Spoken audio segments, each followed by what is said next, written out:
May regalong naghihintay sa ating mga kababayang healthcare workers bago matapos ang linggo. Ito ay dahil hindi nyo na kailangang maghintay hanggang sa 2025 para matanggap ang natitira ninyong pang health emergency allowance claims. Bukas ipalalabas na ng Department of Budget and Management ang 27 billion pesos na pondo para sa natitirang bayad sa mga healthcare workers na nagsakripisyo sa kasagsagan ng COVID-19 pandemic. Ito'y alinsunod na rin sa kautusan ni Pangulong Ferdinand R. Marcos Jr. Matatandaan na una ng sinabi kahapon sa panayam kay Health Secretary Teodoro Herbosa sa PTV Pre-SONA Special Coverage na target ng gobyerno na maging fully paid sa ang ating mga kababayang healthcare workers ngayong taon.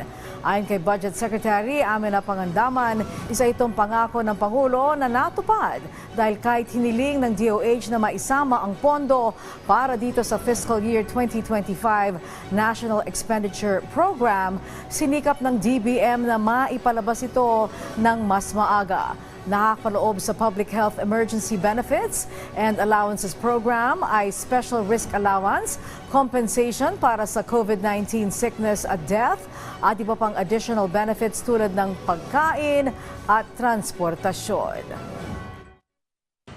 Nagbigay po ng instruction ang ating presidente na sana po ay mabayaran natin this year yung arrears natin for health emergency allowance.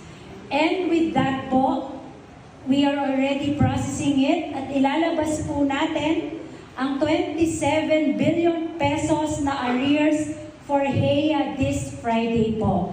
So, wala na po tayong utang sa ating mga health emergency professionals and workers. Yan po ay pangako ng ating Pangulo doon pa pong SONA nung nakaraang taon. Kaya po masaya po tayo na naibigay na rin po natin kung ano po yung kinakailangan na maibayad sa ating mga health workers na tumulong sa atin noong panahon ng pandemic. Yung budget for next year, sabi ni Secretary Pangandaman, wala na dun yung budget ng allowance. Sabi ko, bakit wala? Mukhang kaya na namin ibigay this year. Dapat alagaan ko sila. Dapat bigyan ko sila ng housing, bigyan ko sila ng health benefits. Yung ibang health worker natin pumipila sa sa MAIP, yung medical assistance for indigent patients pag yung pamilya nila yung mismo healthcare workers? Oo, kaya gusto ko merong healthcare din ang ating